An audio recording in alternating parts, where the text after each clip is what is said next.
Tomorrow is your paper and you are taking so much time to write one answer. Finish it fast, beta. How many answers did I give you? Only five? Yes, Mama, I have done. Let me see. You have done it, but there are so many errors, beta. देखो answer और answer के बीच में एक line का gap या दो line का gap देने के लिए बोला था. You have not done that, right? And these words are not legible. वो पढ़ने में प्रॉब्लम हो रहा है. ऐसे होने से कैसे होगा? एग्जामिनर कैसे चेक करेगा? The presentation is not neat at all. Oh, Mama, it's okay ना. मैं एग्जाम में सही से लिख लूँगा. एग्जाम में सही से लिख लूंगा बोलने से नहीं होता है. Old habits die hard. What? It means कि एक बार अगर हैबिट बन जाता है तो उससे निपट पाना, उससे छुटकारा पा पाना बहुत मुश्किल होता है. So you should practice right now. अभी से प्रैक्टिस करना शुरू करो. Is that clear? Oh, I forgot that. I have already told you. फिर तुमने कुछ कहा था कि you got less marks in letters. Yes, Mama. वो क्यों था? मैंने बताया था. क्या हुआ उसमें? एक्चुअली आपने एड्रेस और डेट नहीं लिखा था. जब भी लॉन्ग आंसर क्वेश्चन होते हैं तो उसमें वैल्यू पॉइंट्स ज़्यादा होते हैं और हमें कोई भी वैल्यू पॉइंट छोड़ना नहीं होता है. अंडरस्टूड? और उससे एक भी वैल्यू पॉइंट अगर कट जा रहा है तो वहाँ से मार्क्स डिडक्ट हो सकते हैं. Remember that. जैसे कि तुम किसी भी चैप्टर को बहुत जल्दी याद कर लेते हो और अगर 1 और 2 मार्क्स का आंसर होता है तो उसको भी तुम एकदम पूरा चैप्टर लिख देते हो. वो भी गलत है. So always remember to write brief answer for short answer type and for longer answers with larger number of value points for long answer type. Understood? Okay, Mama. And one more thing, right now your mama is going to go and talk with all the bhaiya didis who are going to give board exams. So that they can also learn all these tips and tricks. Understood? So say best of luck to all of them. Best of luck. Hello, fellows. Welcome to English Learning with me, Nandita. Today, we will be doing a topic which is highly in demand because very soon your board exams are going to happen. As you saw, I was teaching my son. Similarly, I'm going to teach the same similar kind of techniques, a little bit of additional nuances to it to all of you before you appear for your board exams. This is not in particular about only English. It can be applied for all the subjects across board. So let's dive into the matter. The matter for today, or the topic for today, are the highlighters or the pointers that you need to learn and know about before you face the board exam. Okay, for all kinds of subjects. सो आज का topic है कि आज आप लोग को ऐसे कुछ पॉइंटर्स बताएंगे जो कि आपको मदद करने वाला है आपके बोर्ड एग्जाम्स को देने के लिए. So let's begin. The first thing that you have to keep in mind is the same point which I talked with my son, that you need to improve your old habits. If you have not been revising, you have to start revising because timely revision is important. If your spellings are bad, start practicing them orally, or start using parts of the spellings and putting them together to remember them. Start writing them too often. Try and improve your handwriting, especially the legibility and neatness of it. ठीक है? तो सबसे पहले तो अपने बुरे habits को हटा दो आज इसी वक्त इसी मुहूर्त से, क्योंकि ओल्ड हैबिट्स जो है वो अगर बस जाते हैं तो उनसे निपटा नहीं जा सकता है. आपके स्पेलिंग्स को इम्प्रूव करो, आप रिवीजन करना शुरू करो, आपकी हैंड राइटिंग इम्प्रूव करो. हैंड राइटिंग में भी मैं आपको ये बताना चाहूँगी स्पेसिफिकली कि आपकी हैंड राइटिंग जो है वो नीट लगनी चाहिए, है ना. वो गंदी नहीं दिखनी चाहिए. प्रेजेंटेशन पे ज़्यादा ध्यान दो और वो पढ़ने में समझ आनी चाहिए. लेजिबिलिटी होना चाहिए. ठीक है?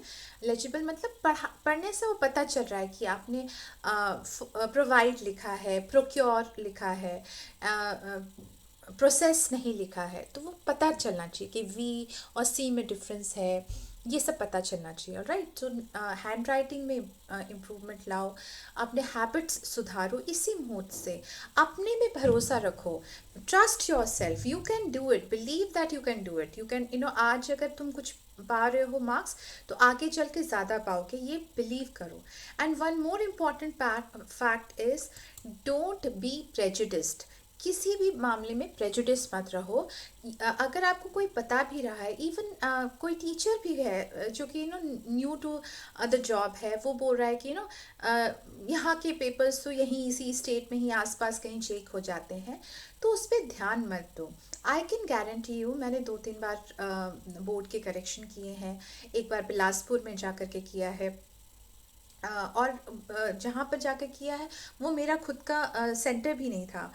आई was from some other town, Balco township, and I went to Bilaspur, वहाँ जाकर के अंडर अ हेड एग्जामिनर के अंडर मैं वन ऑफ द AHE या असिस्टेंट हेड एग्जामिनर थी, और हम लोग साथ मिलकर के करेक्शन किए हैं।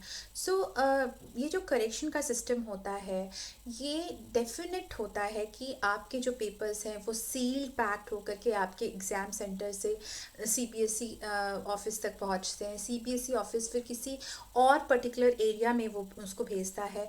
वो डेफिनेटली आपके सबर्ब्स, आपके खुद के शहर, आपके खुद के डिस्ट्रिक्ट में नहीं रहता है, वो दूसरे डिस्ट्रिक्ट में जाता है, कभी मैक्सिमम ऑफ द टाइम दूसरे स्टेट्स में जाता है for correction. So the examiner doesn't know you. So ऐसा कुछ भी नहीं है कि ट्रिक कर लेने से हो जाता है यार, एवं निकल जाता है, ये सब बिल्कुल ध्यान नहीं देना। Don't believe in luck, don't believe in trickery, believe in yourself, that is the most important thing. आप कर सकते हो, that you have to remember and keep reminding your self.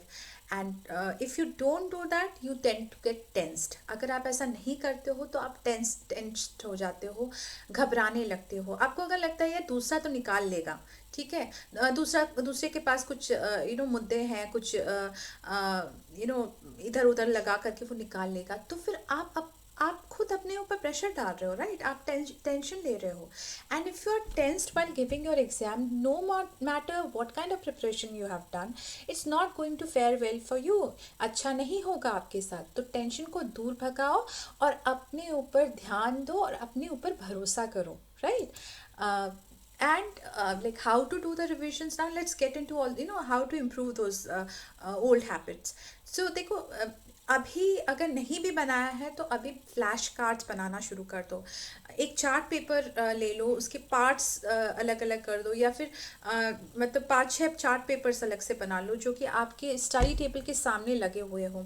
उसमें कुछ important aspects of particular subject उनको लिख करके रखो फ्लैश कार्ड की तरह। मतलब जो इम्पॉर्टेंट वर्ड है, कंटेंट वर्ड है, उस चीज़ को याद रखने के लिए, कोई रूल है उस चीज़ को याद रखने के लिए, कोई इक्वेशन है उस चीज़ को याद रखने के लिए, उन सबको जो आप भूल जाते हो वो सब के फ्लैश कार्ड्स बना करके चार्ट पेपर के ऊपर में लगा करके रखो। फ्लैश कार्ड को टर्न ओवर कर करके आप रोज़ देख करके फिर बैठ जाओ आगे का कुछ और पढ़ने के लिए या कोई दूसरा सब्जेक्ट पढ़ने के लिए। ठीक है, जिन चीज़ों में आपको प्रॉब्लम्स आ रहे हैं उनके नोट्स बनाना और फ्लैश कार्ड्स बनाना बहुत ज़रूरी है। एक तो आपको लिखते वक्त भी रिवाइज हो जा रहा है, प्लस वो अगर आपके सामने रहता है तो it has a visual impact on your memory. Visually you can memorise, do you understand that? To make that a habit, right? And this are all for your last minute preparation. One more important thing is your revision should be timely. For example, आज आपने English का prepare किया है, रात को ही एक बार all over look कर लो, because it is believe कि आप 24 आवर्स में अगर एक बार रिवाइज कर रहे हो तो retention power of your memory increases by 70 to 80%. तो आपने आज सुबह जो पढ़ा है रात को एक बार ओवर लुक कर लो, उसी को फिर से मत पढ़ो, just turn on the pages जो अंडरलाइन है उसको एक बार देख लो, that's it. So it will be retained well.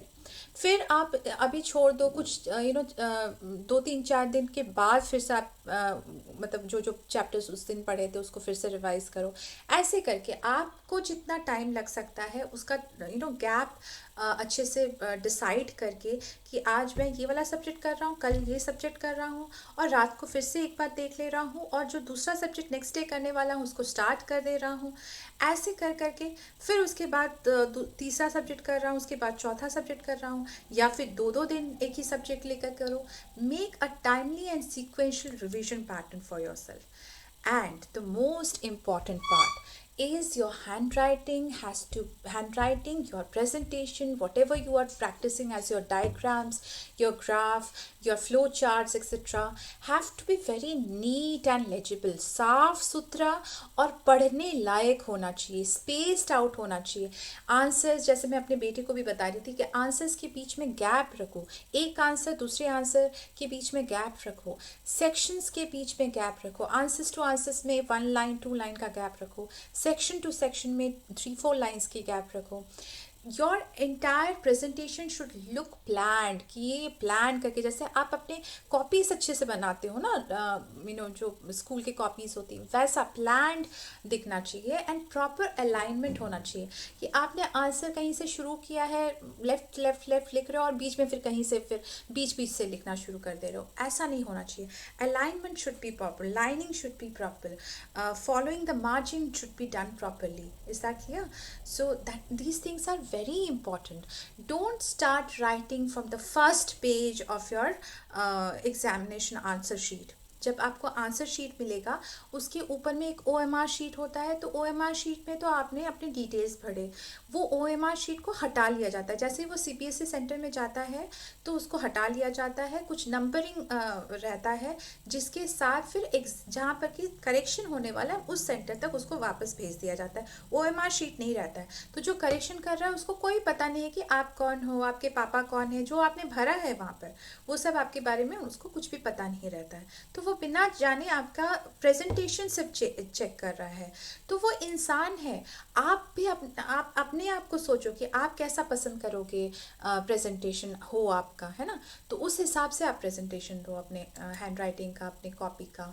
Scribble मत करो, गुस्सा मत दिलाओ एग्जामिनर को, ठीक है, स्क्रिबल कर देना कि फटाफट फटाफट ऐसे ऐसे हिला हिला करके आपने लिख दिया, स्ट्राइक आउट कर देना बीच बीच में ही, स्ट्राइक आउट। सो प्रेजेंटेशन के ऊपर ध्यान देना बहुत ज़रूरी है। फर्स्ट OMR शीट के बाद वाला जो फर्स्ट शीट है उस जहाँ पर कि लाइनिंग्स है, रूल लाइनिंग्स है, वहीं से लिखना शुरू मत करो, सेकंड लाइन से लिखना शुरू करो, ठीक है। और जो लास्ट पॉइंट मैं बताना चाहती हूँ वो ये है कि जब प्रेजेंटेशन दे रहे हो तो काट पिट करना, स्क्रिबल करना, स्ट्राइक आउट करना, ये सब नहीं करना है। Specially parts of the answer को स्ट्राइक आउट करना या घिची घिची करके काट देना, ये सब बिल्कुल नहीं करना है। If you want to strike out that entire answer, maybe a long answer, but strike it out and then write again.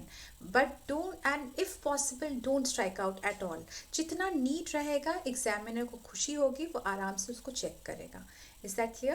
So this is the first part of today's topic.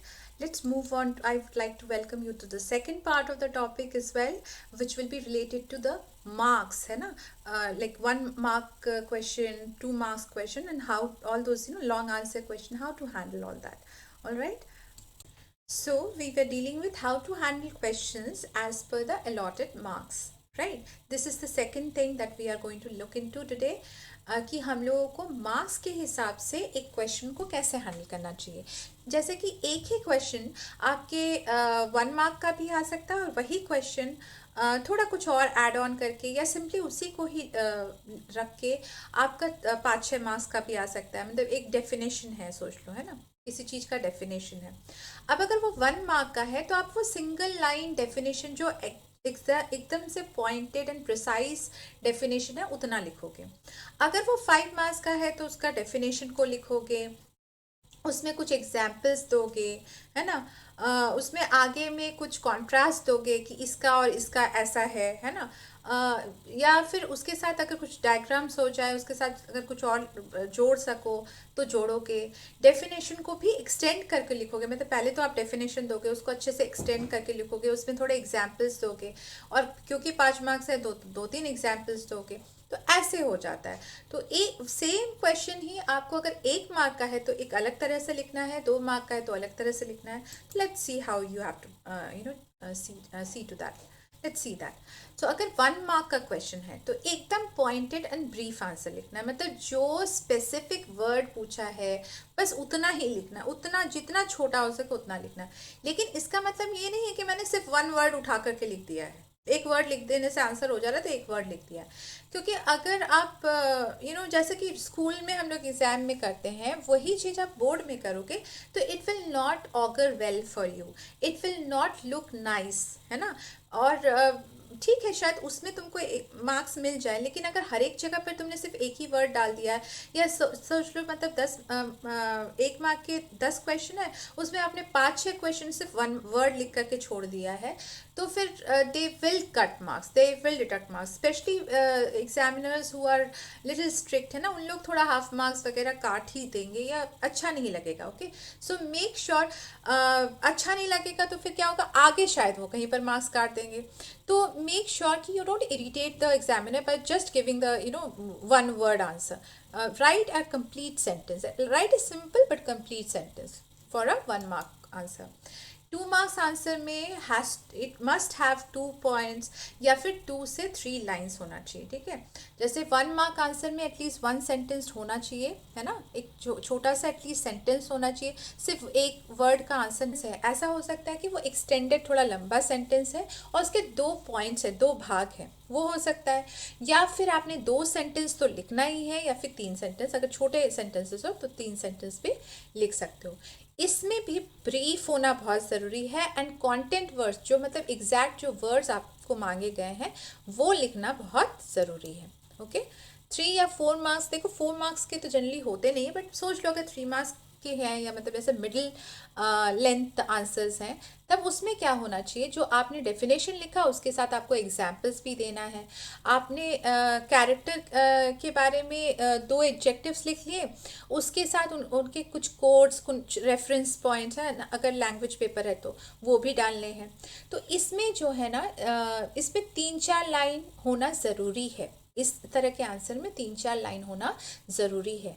और यहाँ से शुरू होता है, मतलब जो मिडिल साइज्ड आंसर है यहाँ से शुरू होता है कि आप ज़रूर से अंडरलाइन करें जो इम्पॉर्टेंट कंटेंट वर्ड्स हैं, क्योंकि आपका थोड़ा सा अगर बड़ा आंसर है तो शायद थोड़ा सा मतलब देखते वक्त अनदेखा हो जाए ना, मतलब वो देख ना सके, थोड़ा सा ओवरलुक कर दे, तो उसलिए उनको अंडरलाइन करना, उनको थोड़ा सजा कर लिखना बहुत ज़रूरी हो जाता है। 5 या 6 मार्क्स के अगर आंसर्स हैं तो उसमें ग्राफ डालना या डायग्राम्स डालना या उसमें कुछ डिटेल इक्वेशंस डालने, या अगर सोच लो कैरेक्टर है या प्लॉट है तो कैरेक्टर के बारे में आप लिख रहे हो तो उसके साथ कुछ प्लॉट रेफरेंसेस देना, है ना, उसके कैरेक्टर रेफरेंसेस देना कि वो यहाँ पर उसने ऐसा किया था, इससे उसका ये कैरेक्टरिस्टिक्स पता चलता है, ठीक है। ये सब देना बहुत ज़रूरी हो जाता है ताकि वो आंसर थोड़ा सा और बढ़ जाए। ओके, और जो एक्चुअल आंसर है वो तो आप लिख ही रहे हो, लेकिन उसके साथ आपको रेफरेंस पॉइंट्स देने हैं, डायग्राम्स देने हैं, एडिशनल इनपुट देना बहुत ज़रूरी है। और ये 6 से 7 लाइन्स का होना ज़रूरी है, और इसमें इम्पॉर्टेंट पॉइंट्स को अंडरलाइन करना बहुत बहुत ज़रूरी है। Is that clear? अब जो सबसे लॉन्ग आंसर है, जो कि मोस्टली लैंग्वेज पेपर्स में होते हैं, 8 to 10 मार्क्स के जो क्वेश्चंस होते हैं, इसमें अलाइनमेंट भी बहुत ज़रूरी है। मतलब आप लाइन कहीं पर भी बीच में से, क्योंकि हड़बड़ी में लिखते वक्त क्या होता है, हड़बड़ी में आप लिख रहे हो तो बीच में से भी कहीं से शुरू कर देते हो, मतलब 2 लाइन्स आपके एकदम स्टार्टिंग पॉइंट से शुरू हो रहे हैं जहाँ पर आपका मार्जिन है, और कहीं उसके बाद वाले 3-4 लाइन जो है वो बीच में से कहीं से शुरू हो रहे हैं। ऐसे करके अगर लॉन्ग आंसर लिख रहे हो तो वो बहुत बहुत ही बुरा इफ़ेक्ट पड़ता है एग्जामिनर के माइंडसेट पे। सो अलाइनमेंट इज़ वेरी इंपॉर्टेंट। अगर लेटर है या ऐसा कुछ है तो उसमें formatting is very important. Word limit को आप अधेर करो, मतलब उसी में रहो, ठीक है। एंड पैराग्राफ वाइज लिखो, ठीक है। लेटर में भी आपको एटलीस्ट 2 पैराग्राफ लिखना ज़रूरी है। And as well important points have to be underlined or markedly separated from each other, right? uh, Now see here, I have shown you a picture of a letter.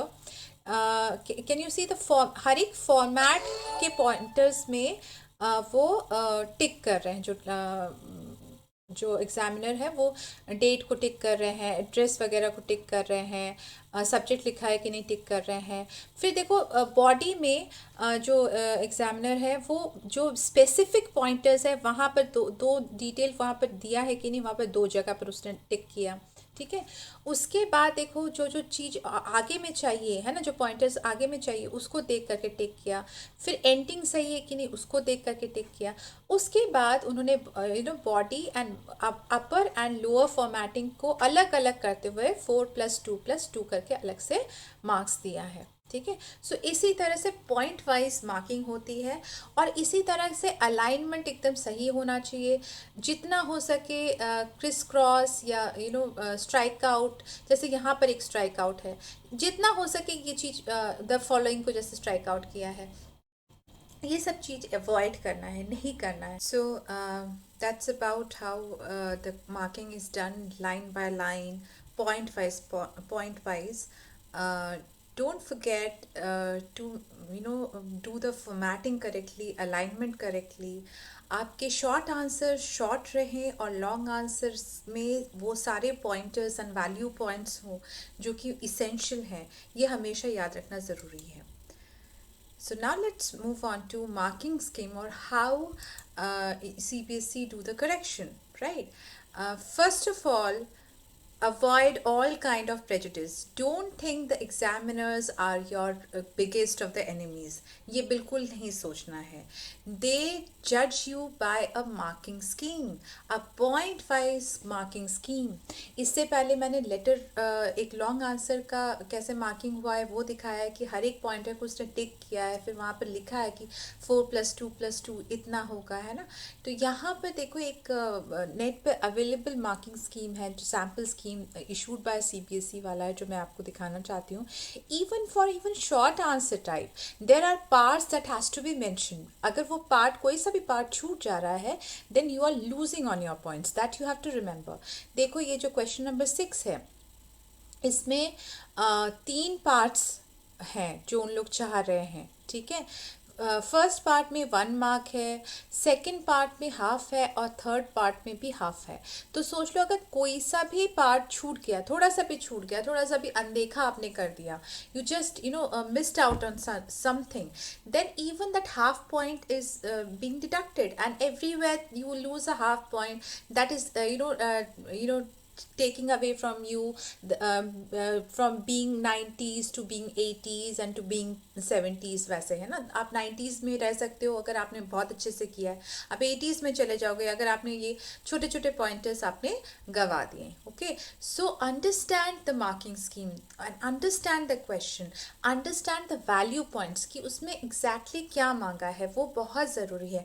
For example अगर एक ऐसा question है, SST का question है for example, जो कि map based question है, और उसके साथ मैप भी आ रहा है या इंक्लूडेड है, राइट, उस क्वेश्चन के साथ ही इंक्लूडेड है। फॉर एग्जांपल आपको पूछा गया है कि describe the extent of Germany during the world war two towards the eastern Europe. तो उसमें towards the eastern Europe mentioning at least name and prospect of 3 countries। ठीक है, तो वहाँ पर ये डेफिनेट है, सोच लो ये 3 मार्क्स और 2 कंट्रीज़ अगर ऐसा है, तो ये डेफिनेट है कि जो वो मैप वर्क है उसमें अगर जो 2 कंट्रीज़ आप नोट करोगे, फॉर एग्जांपल पोलैंड हो गया, हंगरी हो गया, ये उसके अंडर में आ गए थे, तो वो दोनों ही हाफ मार्क्स के होंगे।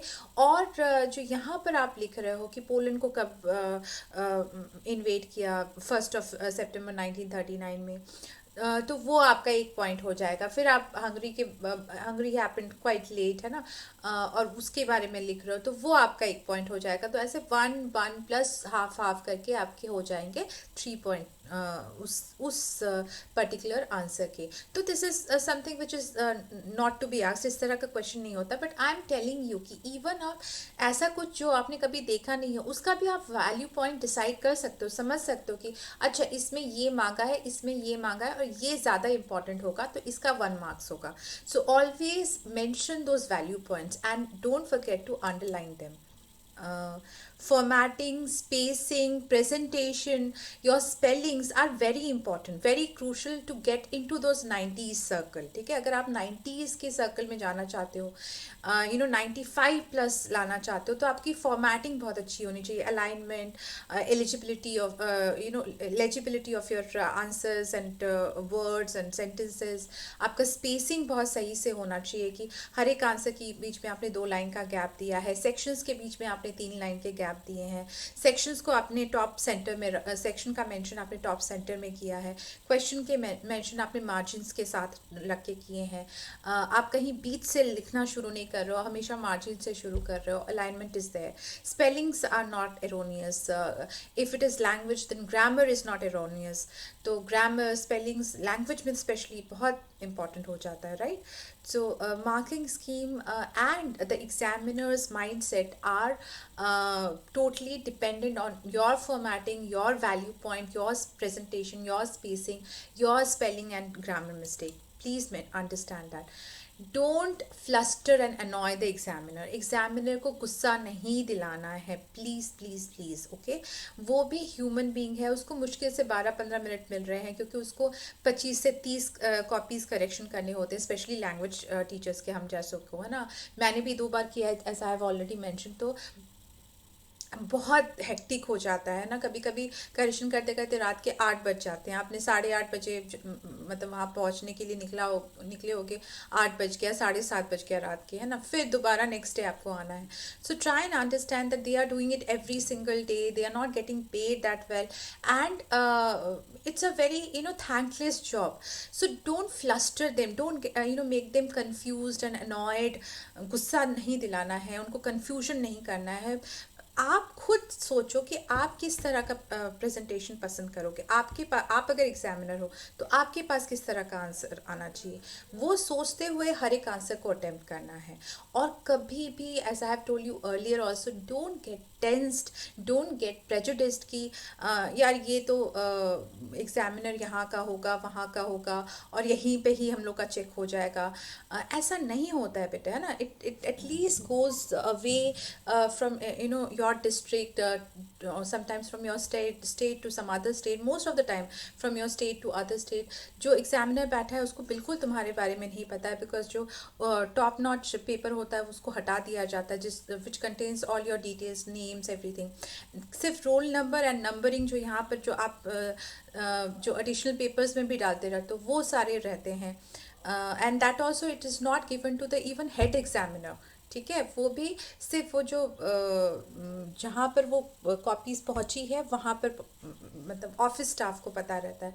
सो it is totally totally up to you how you are going to get your marks. Don't rely on luck, don't rely on tricks, don't rely on the fact कि ऐसा हो जाएगा, यार ऐसा तो होता ही रहता है CBSE ICSE में, ऐसा नहीं सोचना है. That is only going to take you backwards and hold you back. And all these are basically trusting the process, trusting what is right. ठीक है, तो ट्रस्ट द प्रोसेस, जो भी होगा जैसा भी होगा, अगर आपने अपना प्रोसेस सही रखा है, अगर आपने जो प्रेजेंटेशन है उसका प्रोसेस सही रखा है, तो जो एग्जामिनर है वो भी अच्छे सही तरह से ही आपका चेक करेगा. और trust in God, trust the fact that, trust in yourself, most importantly in your calibre. ठीक है, तो ज़रूर से आप अच्छा रिजल्ट कर पाओगे. All the very best to all of you. I hope this video is useful and helpful for your final board examination. God bless you all. Please do like, share and subscribe for more content such as this. And thank you all. Good day to all of you.